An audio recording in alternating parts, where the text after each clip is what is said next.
नमस्कार, आप देख रहे हैं जनता न्यूज और मैं हूं आपके साथ रवीक्षा शर्मा। चलिए रुक करेंगे आज की ताज़ा खबर की ओर। आपको बता दें कि अमरोहा जिले के जिलाधिकारी निधि गुप्ता वत्स ने आंगनबाड़ी केंद्र ढक्का पहुंचकर संचालित संभव अभियान 5.0 का निरीक्षण कर चल रहे कार्यों का जायजा लिया। इस अवसर पर उन्होंने अपने सामने कुपोषित बच्चों का वजन कराने के साथ ही हाइट नपवाई। उन्होंने बच्चों का अन्नप्राशन करने के साथ गर्भवती महिलाओं की गोद भराई भी की। माताओं से अपने स्वास्थ्य के साथ बच्चों की डाइट का भी विशेष ध्यान रखने को कहा। उन्होंने आंगनबाड़ी केंद्र पर हर महीने मिलने वाले राशन वितरण की भी जानकारी ली। निधि गुप्ता वत्स ने कंपोजिट विद्यालय ढाका का भी निरीक्षण किया। निरीक्षण के दौरान पंजीकृत 41 बच्चों में से 29 उपस्थित पाए गए।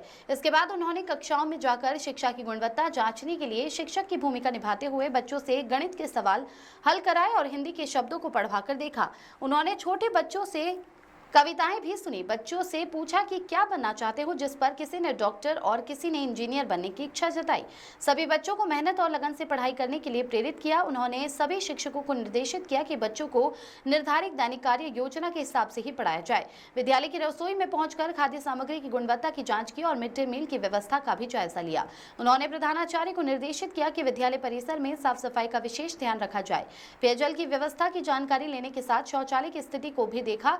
निरीक्षण के बाद जिलाधिकारी ने ग्रामीणों से संवाद किया और विद्यालय में पठन पाठन की गुणवत्ता तथा संचालन के बारे में जानकारी प्राप्त की। इस दौरान कुछ महिलाओं ने गांव में सड़क पर जलभराव की समस्याएं उठाई। जिलाधिकारी ने तत्काल मौके का निरीक्षण किया और जलभराव के शीघ्र निदान के लिए खंड विकास अधिकारी को निर्देश दिए।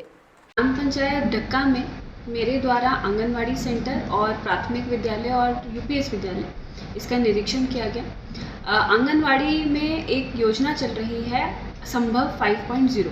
उसके अंतर्गत जो छोटे बच्चे हैं सैम और मैम कैटेगरी वाले, उनकी हाइट भी मेजर करी जा रही है और स्टंटिंग पे इसमें काम करा जा रहा है। वहाँ पर पोषण ट्रैकर पे जो बच्चे अंकित थे उनको भी देखा गया, उनके माताओं से भी इंटरेक्ट करा गया और उनको भी उन बच्चों को किस प्रकार वो कुपोषण से निकल सकते हैं, खान पान में क्या बदलाव किया जाए उसके बारे में भी बात की गई। साथ ही साथ ये भी देखा गया कि आंगनवाड़ी कार्यकर्त्री द्वारा इन्फेंटोमीटर के माध्यम से और वेट वेइंग मशीन के माध्यम से किस प्रकार बच्चों की हाइट और वेट को माप करा जा रहा है। वहाँ पर जो बच्चों का शिक्षण कार्य किस प्रकार किया जाता है वो सब के जो खेल के माध्यम से हैं, किताबें हैं, उन सबको भी देखा गया कि और बच्चों से भी कविताएं सुनी गई कि बच्चे किस प्रकार सीख रहे हैं।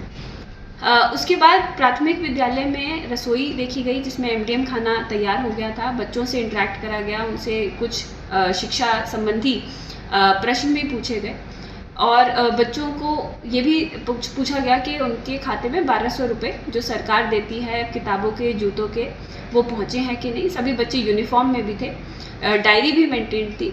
तो जनता से यही आग्रह है कि ज़्यादा से ज़्यादा बच्चों को जो है स्कूल में भेजें, कोई भी छुट्टी ना कराएं और साथ ही साथ बच्चों के खान पान का भी पूरा ध्यान रखें। अभी सरकार का संचारी रोग अभियान चल रहा है जिसमें बच्चों को पूरी बाजू के कपड़े और पूरे पैंट पहनाएं ताकि बच्चे जो है रोग से दूर रहें।